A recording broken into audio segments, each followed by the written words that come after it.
VIP voice இன் police. இது police பொதுமக்கள் நல்லுறவுக்கான. அனைவருக்கும் வாய்ஸ் இன் போலீஸ் உங்கள் விஐபின்னு வணக்கங்கள். அப்புறம் இந்த பதிவில் இந்த அரசு வேலை வாய்ப்புக்கான அந்த ஏஜ் ரிலாக்ஸேஷன் அப்படின்றத பற்றி பார்ப்போம். மொத்தத்துக்கு அரசு வேலை வாய்ப்புன்னு சொன்னாலும் நம்ம வந்து எக்ஸ்க்ளூசிவ்லி ஃபார் டிஎன்பிஎஸ்ஆர்பி தான் சொல்லுவேன்.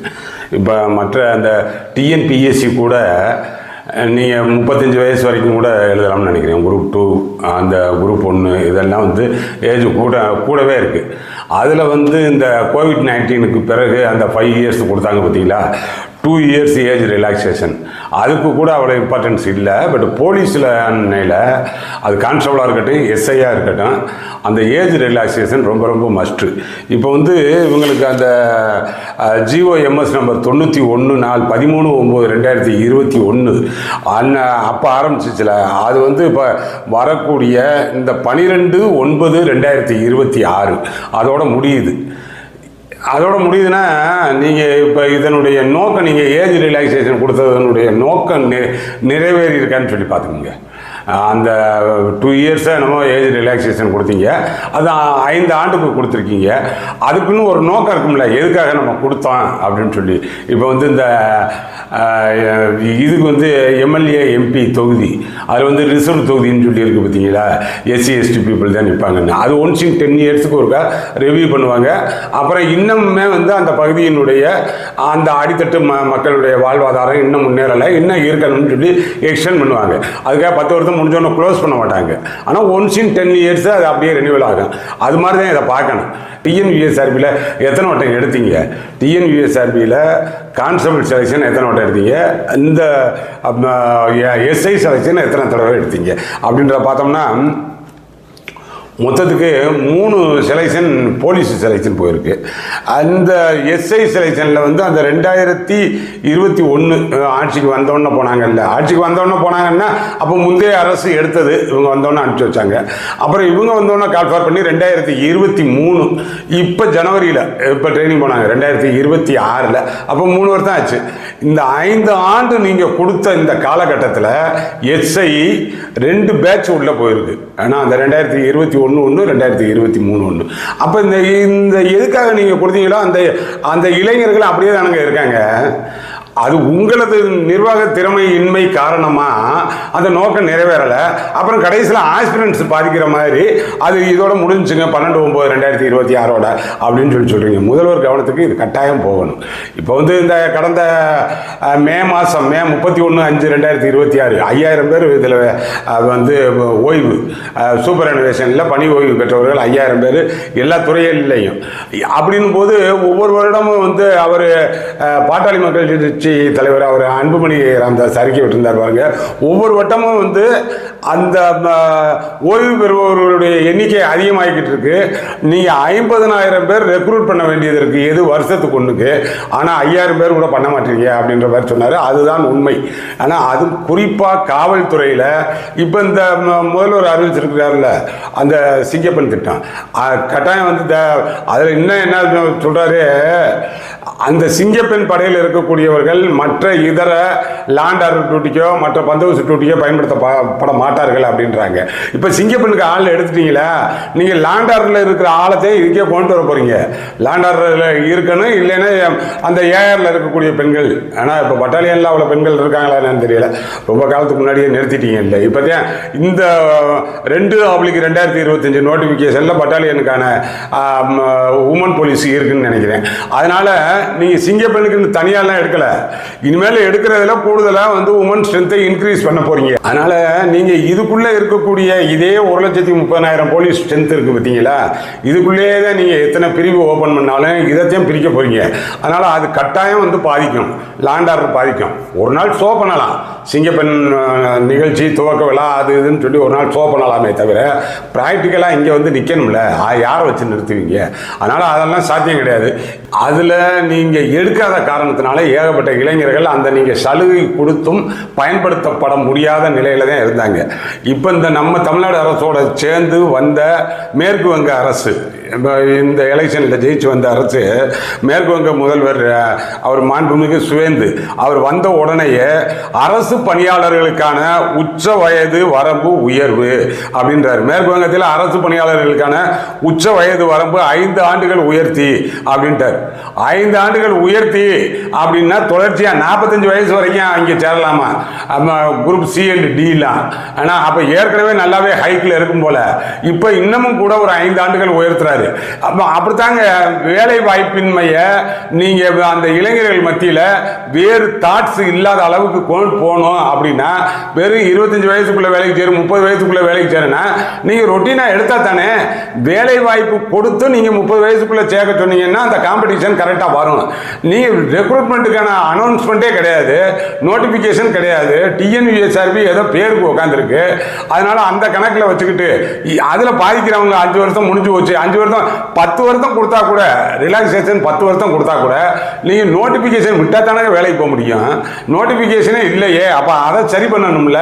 அதனால அந்த வகையில் இது பொதுவாக இந்த 5 ஆண்டு இருக்கு பார்த்தீங்களா, நான் இப்போ கேட்குறது எக்ஸ்டென்ஷன் கேட்குறேன், இது பெர்மனண்ட்டாகவே நீங்கள் பண்ணிடலாம். அந்த டிஎன்யூஎஸ்ஆர்பி வேலைக்கு 35 வருஷம் மேக்சிமம் அப்படின்னு சொல்லி வச்சுக்கலாம். 35 வருஷம் தான் அப்பர் ஏஜ் லிமிட் அப்படின்னு நீங்கள் ரெகுலராக எடுத்தா தானே. இப்போ இதில் ஒரு அனுவல் பிளானர் ஒன்று டிஎன்யூஎஸ்ஆர்பி இந்த வருஷம் 2026க்கு வெளியிட்டு இருந்தாங்க. அதன்படி பார்த்தோம்னா சப் இன்ஸ்பெக்டர் டெக்னிக்கல் மே 2026 வருமா, பேண்ட் போலீஸ் கான்ஸ்டபிள் ஜூலை 2026 எது நோட்டிஃபிகேஷன் வருமா, காமன் ரெக்ரூட்மெண்ட் செப்டம்பர் 2026 வருமா, ஜாயின்ட் ரெக்ரூட்மெண்ட் நவம்பர் 2026 இதில் வரும்னு சொல்லி போட்டிருந்தீங்க. இப்போ மே முடிஞ்சு போச்சே, சப் இன்ஸ்பெக்டர் டெக்னிக்கல் நோட்டிஃபிகேஷன் வந்துருச்சா? சப் இன்ஸ்பெக்டர் டெக்னிக்கலில் எவ்வளவு வேகன்சி இருக்குன்னு சொல்லி தெரியுமா? சப் இன்ஸ்பெக்டர் டெக்னிக்கலில் இப்போ அட் ப்ரெசென்ட் இந்த போட்டிருக்கேன் பாருங்க 182 வேகன்சி இப்போ உங்கள் கொடுத்த சேங்ஷன் ஸ்ட்ரென்த்தில் வேகன்சி இருக்குது. இது போக பைஃபர்கேட் ஆன டிஸ்ட்ரிக்ட் இருக்குது பார்த்தீங்களா, அங்கெல்லாம் கிடையவே கிடையாது. இன்னும் அதுக்கு சேங்ஷன் ஸ்ட்ரென்த்தே கொடுக்கல. இப்போ சிங்கப்பண்ணியாக கொடுத்துருக்கீங்களா, எல்லாருக்கும் வாக்கி டாக்கி கொடுக்கணும்ல. அப்போ டெக்னிக்கல் எஸ்ஐஸினுடைய தேவை இருக்குல்ல. அப்படி பார்க்கையில் டோட்டல் டெக்னிக்கல் எஸ்ஐஸுக்கு மட்டும் 400 பேர். ஆனால் முடிஞ்சு போச்சே, வரலையே, நோட்டிஃபிகேஷன் வரலையே. இப்போ இது ஆட்டோமேட்டிக்காக உங்களுக்கு ஏஜ் தள்ளி போயிரும்ல. இப்போ நீங்கள் கொடுத்த இந்த ஜிஓஎம்எஸ் நம்பர் 91 கொடுத்து என்ன பிரயோஜனம்? அதனால தான் சொல்கிறேன். இது குறித்து அந்த ஹிந்துவில் ஒரு ஆர்டிக்கல் வந்துருந்துச்சு, அதையும் பார்த்தேன். அந்த போட்டு விட்டுருக்கேன் பாருங்க. Aspirants clamour for Covid era age relaxation TNUSRB had to take call அப்படின்னு சொல்லி நல்ல ஆர்டிக்கல்.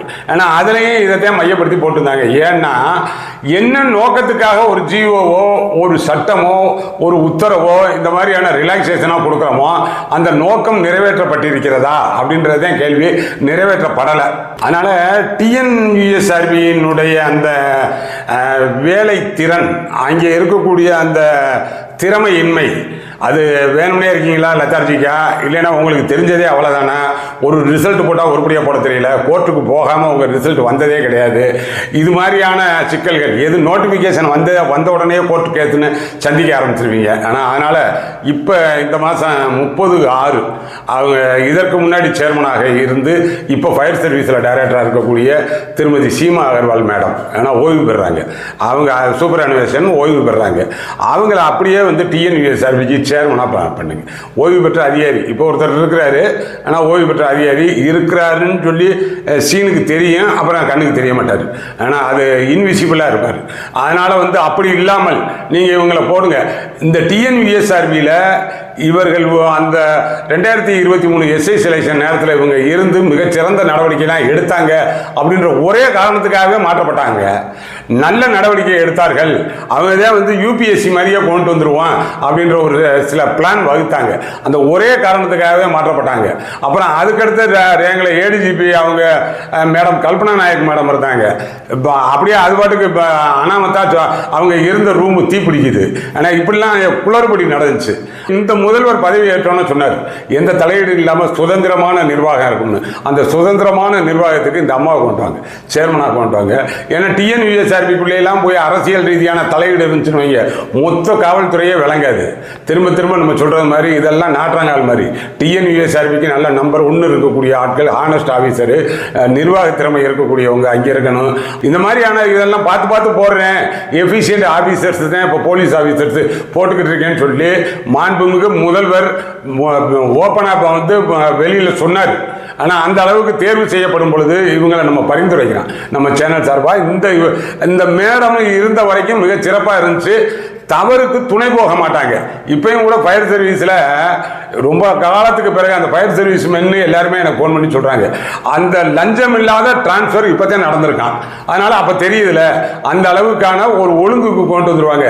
இனிமேல் இந்த மேடம் மாறினால் கூட அவங்க கொஞ்சம் நாளைக்கு இதே சிஸ்டத்தில் தான் சார் ஓடும் அப்படின்ற மாதிரி கொண்டு வந்திருக்காங்க. அதனால் அது மாதிரியான ஆஃபீஸர்ஸ் கொண்டு வாங்க. இந்த ரிலாக்ஸேஷன், ஏஜ் ரிலாக்ஸேஷன் ஏற்கனவே கொடுத்துருக்கிறது அந்த GOMS நம்பர் 91. அது இப்போ முடியுது பாருங்க, 12/9/2026.